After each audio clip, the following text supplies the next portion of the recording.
হয়গ্ৰীৱ মাধৱ মন্দিৰৰ প্ৰাংগণত ৯টা বছৰে বন্ধ হৈ থকা বুলবুলি চৰাইৰ খেল আজি অনুষ্ঠিত হৈছে আৰু এই খেল অনুষ্ঠিত হোৱাৰ লগে লগে হাজো অঞ্চলৰ মানুহৰ অন্তৰ আজি আনন্দত উৎফুল্লিত হৈছে আৰু এই বুলবুলি খেলখন সাধাৰণ খেল নহয়।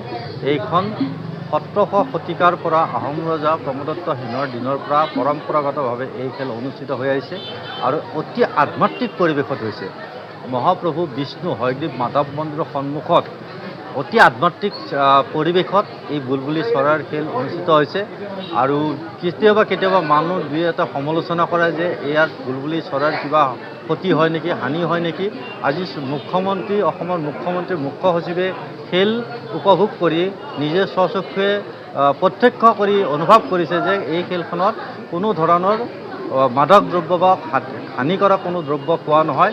ইয়াত আঠিয়া কলৰ টুকুৰা দি আঠিয়া কল খুৱাই ইয়াত সম্পূৰ্ণ খেল খেলিবলৈ দিয়া হয় বুলবুলি চৰাইসমূহক।